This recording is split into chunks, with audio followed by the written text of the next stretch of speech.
Hello दोस्तों, मैं किफन यादव स्वागत करता हूं किफन जीएफ के डेली करंट अफेयर्स के सेशन में। दोस्तों आज हम पढ़ने वाले हैं 6 जून 2021 के मोस्ट इंपॉर्टेंट करंट अफेयर्स के क्वेश्चन। तो let's start.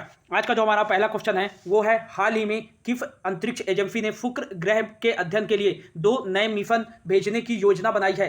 A ISRO, B NASA, सी सीएनएफए या डी जैक्सा। तो इसका जो राइट आंसर हो जाएगा, जो यूएसए की अंतरिक्ष एजेंसी है नासा, शुक्र पर अध्ययन के लिए 2 नए मिशन भेजने की योजना बनाई है। अगला जो बात करें ए नंबर पर है, तो ये इंडिया की, भारत की अंतरिक्ष एजेंसी है जिसका नाम है इंडियन स्पेस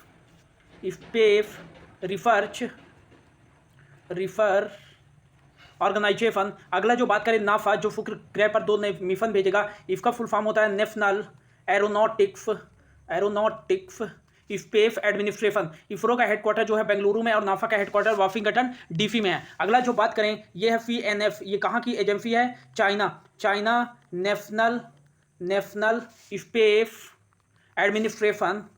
एडमिनिस्ट्रेशन है और ये बीजिंग में इसका हेडक्वार्टर है। अगला जो बात करें जैक्सा जापान की अंतरिक्ष एजेंसी है जिसका फुल फॉर्म होता है जापान एरो स्पेस एक्सप्लोरेशन और एजेंसी। ये जापान की अंतरिक्ष एजेंसी है। और बात करें यहाँ पर नासा की बात हुई है, तो नासा शुक्र ग्रह पर अध्ययन के लिए 2 नए मिशन भेजेगा। और कौन कौन से वो नए मिशन हैं नासा के? तो पहला जो 2 मिशन है, दोनों मिशन में से पहला जो मिशन है डेवेंसी, इसका फुल फॉर्म होता है deep atmosphere Venus investigation of noble gases chemistry and imaging. ये क्या करेगा दोस्तों? शुक्र ग्रह पर जाएगा ये नासा का पहला मिशन और उसका अध्ययन करेगा। अध्ययन में क्या करेगा, क्या क्या अध्ययन करेगा कि शुक्र ग्रह जो है कैसे बना है और यह कैसे विकसित हुआ है और साथ ही साथ यह सुनिश्चित करेगा कि शुक्र ग्रह पर जो है कभी महासागर था या नहीं था। इसका अध्ययन कौन करेगा? ये डेवेंसी नामक मिशन नासा का। और इसी से यह भी सुनिश्चित करेगा यह मिशन कि जो एक शुक्र ग्रह पर है टेरेफा वह क्षेत्र है जहां पर यहाँ पर ज्वालामुखी कुछ नहीं आते हैं। तो इसका 3D जो पिक है, हाई रेजुलेशन पिक खींच करके ये नासा के पास भेजेगा ये मिशन नासा का। और बात करें नासा का जो दूसरा मिशन है वो है वेरिटास का फुल फॉर्म होता है Venus emissivity radio science InSAR topography and spectroscopy. तो ये नासा का दूसरा मिशन होगा जो शुक्र पर भेजा जाएगा। इसमें क्या होगा दोस्तों? ये 3D का पुनर्निर्माण करेगा जो शुक्र ग्रह पर स्थल होंगे उनका 3D पुनर्निर्माण करने के बाद ये कहाँ भेजेगा? नासा के पास भेजेगा ये मिशन कि शुक्र ग्रह पर क्या स्थल कृतियां हैं। अगला जो बात करें कि यह इसका भी अध्ययन करेगा कि शुक्र ग्रह पर जैसे प्लेट टेक्टोनिक या जैसे ज्वालामुखी जैसी संभावनाएं अभी भी क्या शुक्र ग्रह पर सक्रिय हैं, इसका विश्लेषण पूरा नासा का यह दूसरा मिशन करेगा। तो होप आपको समझ में आया होगा कि ये दोनों मिशन क्या करेंगे नासा के शुक्र ग्रह में जाकर। अगला जो बात करें शुक्र ग्रह के बारे में, वीनस प्लैनेट के बारे में, तो दोस्तों वीनस प्लैनेट जो है ये सूर्य का दूसरा सबसे नजदीक तारा है। बात करें यहाँ पर अपना सन हो जाता है, यहाँ पर सन है अपना। और यहाँ पर आप देखें तो सबसे इसके पास में जो ग्रह होता है वो बुध होता है, फिर आता है शुक्र, फिर आता है पृथ्वी, फिर आता है मंगल, फिर आता है बृहस्पति, फिर आता है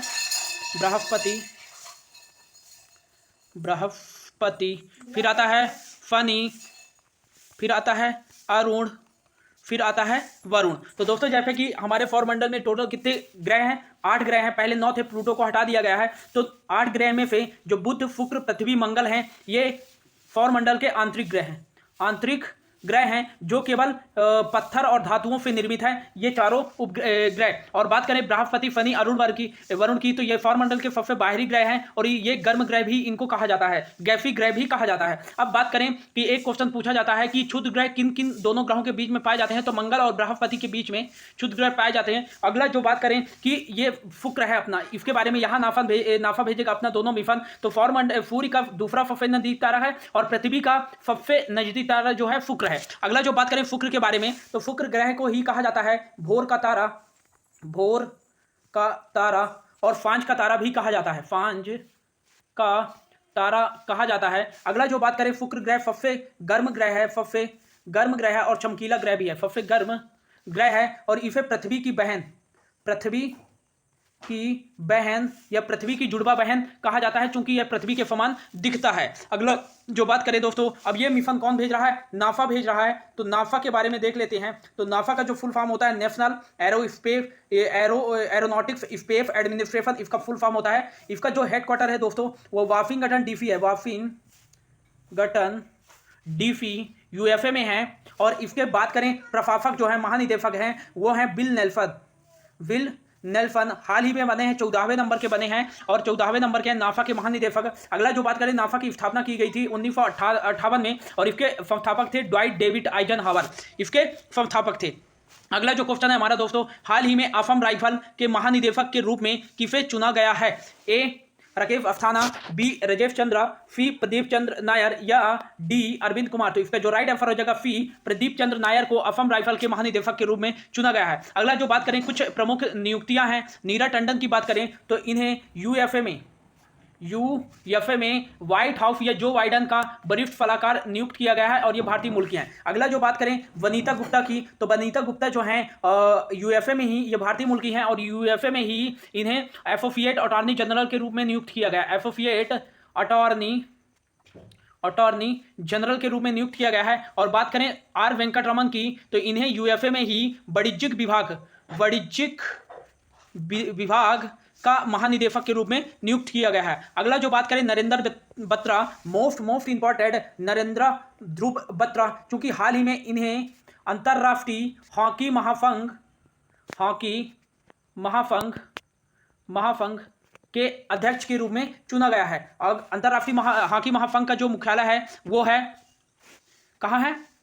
लुसाने स्विट्जरलैंड में स्थित है। अगला जो बात करें प्रशांत कुमार की, तो प्रशांत कुमार को छत्तीसगढ़ उच्च न्यायालय का मुख्य न्यायाधीश नियुक्त किया गया है। अंतरिम CISF central industrial security forces के हाल ही में महानिदेशक जो नियुक्त किए गए हैं वो नियुक्त किए गए हैं सुबोध कुमार जायसवाल। और साथ ये सीआईएसएफ के साथ ही यह जो है सीआरपीएफ, अब सीआरपीएफ के जो महानिदेशक सेंट्रल रिजर्व पुलिस फोर्स, बात करें इसके जो महानिदेशक बने हैं कुलदीप सिंह और ये जो है सुबोध कुमार जायसवाल सीआईएसएफ के साथ ही हाल ही में सीबीआई के भी महानिदेशक चुने गए हैं। अगला जो बात करें बीएसएफ का फुल फॉर्म होता है बॉर्डर सिक्योरिटी फोर्स और इसके जो महानिदेशक हैं वो हैं राकेश अस्थाना। अगला जो बात करें एफएसबी के, तो एफएसबी के जो महानिदेशक हैं सशस्त्र सीमा बल के वो हैं राजेश चंद्रा इसके महानिदेशक है। अगला जो बात करें आईबी के, तो इंटेलिजेंस ब्यूरो के जो महानिदेशक है वो हैं अरविंद कुमार। अगला जो बात करें रिसर्च एंड एनालिसिस विंग के जो महानिदेशक हैं वो हैं सामंत गोयल हैं महानिदेशक। अगला जो बात करें वो है सीबीआई के हाल ही में नियुक्त किए गए हैं कौन महानिदेशक? सुबोध कुमार जायसवाल। अगला जो बात करें ITBP Indo Tibetan border police force के जो हैं एफएफ देसवाल हैं, इसके महानिदेशक। एनएफजी नेशनल सिक्योरिटी गार्ड के महानिदेशक हैं वो हैं एमए गणपति। अगला जो बात करें एनएफए नेशनल सिक्योरिटी एडवाइजर के हैं अजीत डोवाल। तो ये था कुछ इंपॉर्टेंट महानिदेशक के बारे में। एक और बचता है एनआईए नेशनल इन्वेस्टिगेशन एजेंसी और इसके महानिदेशक हाल ही में नियुक्त किए गए हैं सीआरपीएफ के ही महानिदेशक कुलदीप सिंह। तो ये था कुछ महत्वपूर्ण नियुक्तियां एग्जाम में आ जाता है। अगला जो हमारा क्वेश्चन है, हाल ही में इंटरनेशनल लेबर ऑर्गेनाइजेशन के अनुसार 2022 में वैश्विक बेरोजगारी दर कितने प्रतिशत होगी? ए 5.4%, बी 5.7%, सी 6.3% या डी इनमें से कोई नहीं। तो इसका जो राइट आंसर हो जाएगा वर्ष 2022 में वैश्विक बेरोजगारी जो दर होगी वो 5.7% होगी। 2022 में कितनी बेरोजगारी दर है? 2022 में 20 में थी 6.3% बेरोजगारी दर और 2021 में जो आ गई है बेरोजगारी दर वो 5.4% है। अब इंटरनेशनल लेबर ऑर्गेनाइजेशन ने यह भी खुलासा किया है कि यह 2022 का जो वैश्विक बेरोजगारी 5.5% है ये 2023 में कवर नहीं होगा, मतलब 2023 में रिकवर नहीं हो पाएगा। तो ये था बेरोजगारी दर जो कि किसके द्वारा पेश किया गया है, यह इंटरनेशनल लेबर ऑर्गेनाइजेशन के अनुसार। तो इंटरनेशनल लेबर ऑर्गेनाइजेशन का देख लें, आईएलओ इंटरनेशनल लेबर ऑर्गेनाइजेशन, इसका जो हेडक्वार्टर है वो जिनेवा स्विट्जरलैंड में है।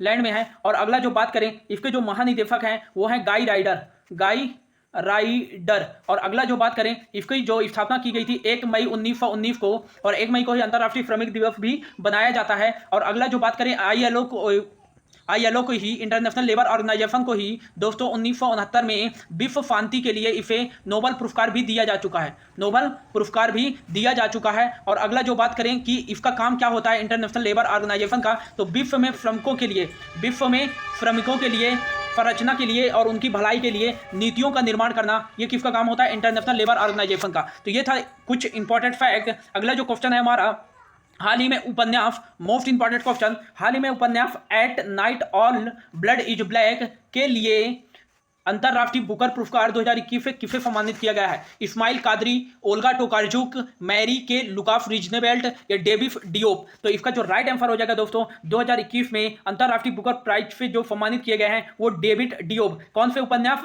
At night all blood is black के लिए। और ये पहले अंतर्राष्ट्रीय बुकर प्राइज जीतने वाले पहले फ्रांसीसी लेखक हैं, पहले फ्रांसीसी लेखक हैं। अगला जो बात करें अंतर्राष्ट्रीय बुकर प्राइज की, तो इसकी स्थापना दोस्तों 2004 में की गई थी, 2004 में की गई थी। और ये किसके द्वारा दिया जाता है? यूके के द्वारा, यूनाइटेड किंगडम के द्वारा दिया जाता है। और किस क्षेत्र में दिया जाता है? अंग्रेजी अनुवाद की सर्वश्रेष्ठ पुस्तक को, अंग्रेजी अनुवाद की सर्वश्रेष्ठ पुस्तक को दिया जाता है, बर्फ की सर्वश्रेष्ठ पुस्तक को। अगला जो बात करें, पहली बार ये किसे दिया गया था? 2005 में दिया गया था दोस्तों, इस्माइल कादरी जी को दिया गया था पहली बार अंतर्राष्ट्रीय बुकर प्राइज। और ओल्गा टोकार्जुक को 2018 में दिया गया था। और बात करें 2020 में जो दिया गया था दोस्तों, वो दिया गया था मैरी के लुकास रिजनेबेल्ट। मैरी के लुकास रिजनेबेल्ट को द डिफोर्फ ऑफ इवनिंग के लिए दिया गया था, बुक के लिए। और डेविड डियोप को at night all blood is black. और ओल्गा टोकार्जुक को 2018 में, तो 2019 में दिया गया था जोखा अल हार्थी को, किसके लिए? सेलेस्टियल बॉडीज के लिए दिया गया था। तो ये था कुछ इंपॉर्टेंट फैक्ट अंतर्राष्ट्रीय बुकर से संबंधित। अगला जो हमारा क्वेश्चन है, हाल ही में WHO के कार्यकारी अध्यक्ष के रूप में किसे नियुक्त चुना गया है?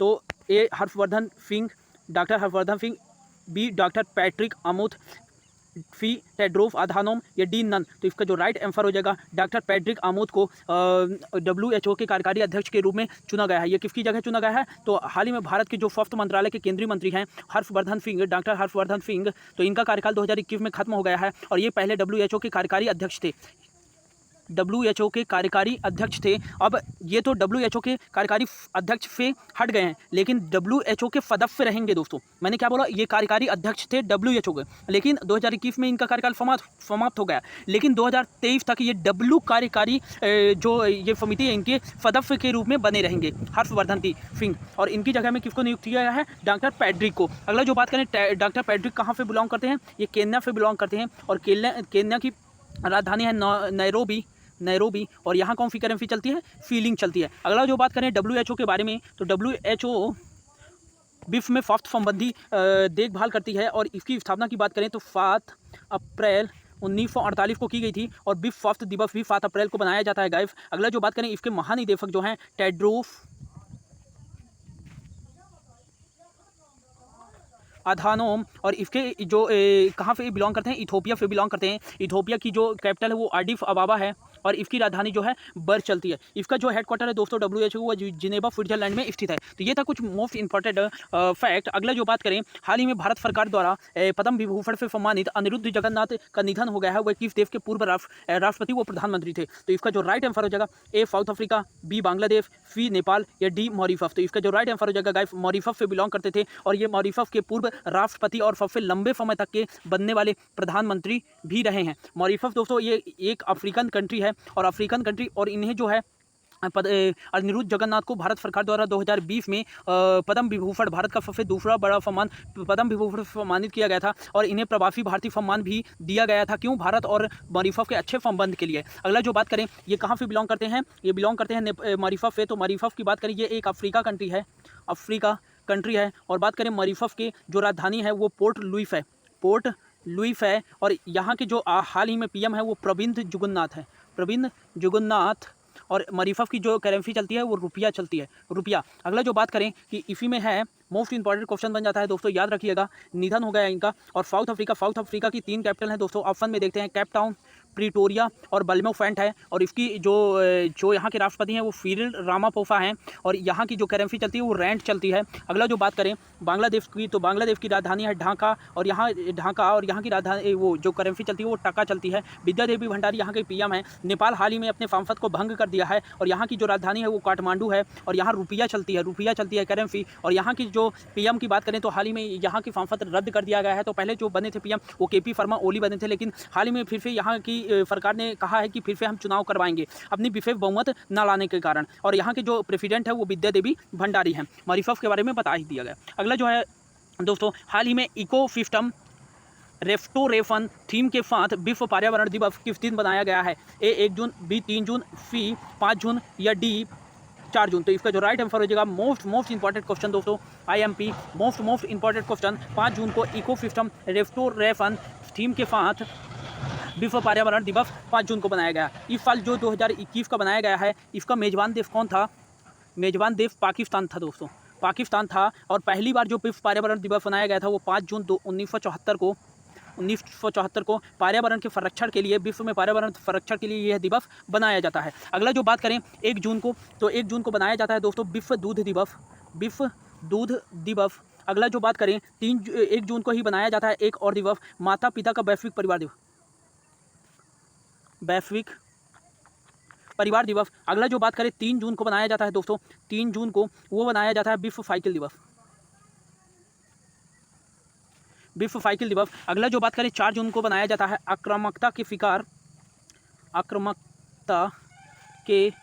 शिकार बच्चों का अंतर्राष्ट्रीय दिवस। इसमें क्या किया जाता है, जो बच्चे शारीरिक तौर से, भावनात्मक और मानसिक तौर से शोषण के शिकार हुए हैं उनको याद करने के लिए यह दिवस बनाया जाता है। अगला जो बात करें क्वेश्चन है हमारा, हाल ही में चर्चित कांचीपुरम का मंदिर किस राज्य में है? स्टार्टिंग में काउंट कर लीजिएगा दोस्तों, ए महाराष्ट्र, बी तमिलनाडु, सी केरल या डी आंध्र प्रदेश। तो ये तमिलनाडु में है। और कांचीपुरम के मंदिर को हाल ही में यूनेस्को ने अपनी संभावित लिस्ट में 6 स्थलों को शामिल किया है। उसमें से यूनेस्को ने तमिलनाडु के कांचीपुरम मंदिर को भी शामिल किया है। अगला जो क्वेश्चन बात करें, हाल ही में चर्चित सतपुड़ा टाइगर रिजर्व किस राज्य में स्थित है? ए कर्नाटक, बी मध्य प्रदेश, सी केरल या डी इनमें से कोई नहीं। तो इसका जो राइट आंसर जगह मध्य प्रदेश में स्थित है। और इसको भी यूनेस्को ने मध्य प्रदेश के 2 स्थलों को, कौन सा, बेड़ा घाट का लेमटा घाट जो है, लेमटा घाट में क्या मिला है, डायनासोर के कुछ जीवाश्म मिले हैं। और डायनासोर के कुछ जीवाश्म मिलने के कारण ये सतपुड़ा टाइगर रिजर्व, वो बेड़ा घाट और लेमटा घाट को यूनेस्को ने अपनी संभावित लिस्ट में जारी कर लिया, वो सूची में शामिल कर लिया है।